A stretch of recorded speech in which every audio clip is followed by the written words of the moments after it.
Have you ever thought about how a king could dominate an entire nation using just stone and sheer will? Well, today, we're diving into Harlech Castle in Wales.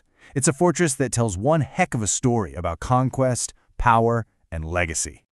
It's really the timeless question of power, isn't it? And way back in the 13th century, this was the exact problem that King Edward I of England was wrestling with as he looked over at the fiercely independent Welsh.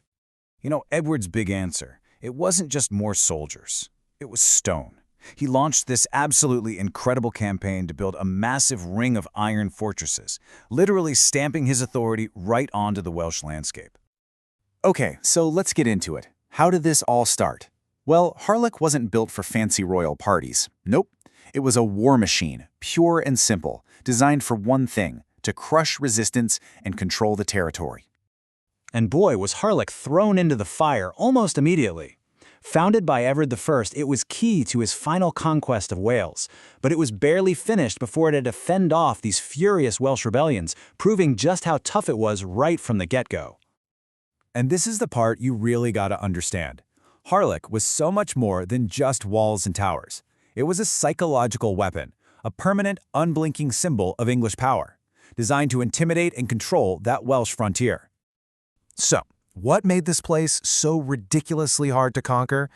It wasn't just that it was huge. The real genius was hidden in its revolutionary design.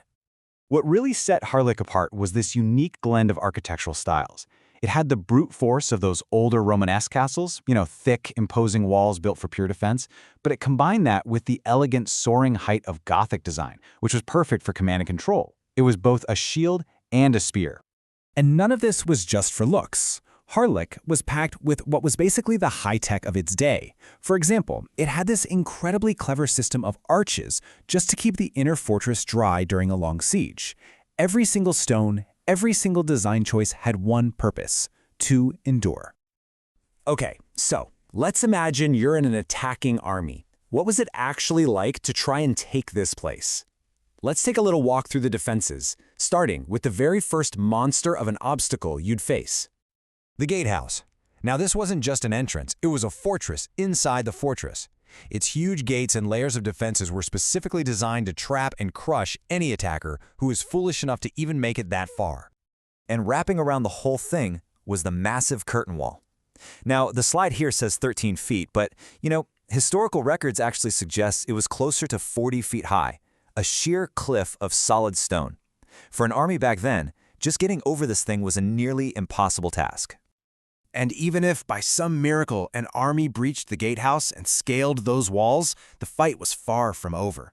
They'd still have to face the keep, the very heart of the castle, its last line of defense, an absolute beast of a stronghold.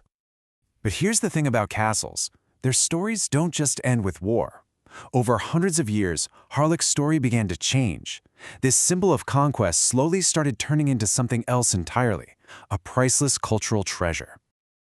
This new role was really set in stone, you could say, in 1987 when it became a UNESCO World Heritage Site.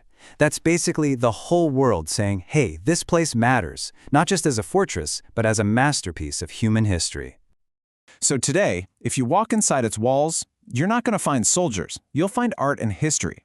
It's now a museum showcasing everything from incredible Welsh art to medieval armor and even ancient Roman mosaics that they've found right there on the site. So why are we still so fascinated by this 700-year-old fortress? What is it about Harlech that gives it this enduring legacy? Well, the numbers kind of speak for themselves, right? Over 200,000 people every single year make the journey to Harlech. It's become this global destination for anyone who wants to literally walk through history. And its impact goes way beyond just tourism.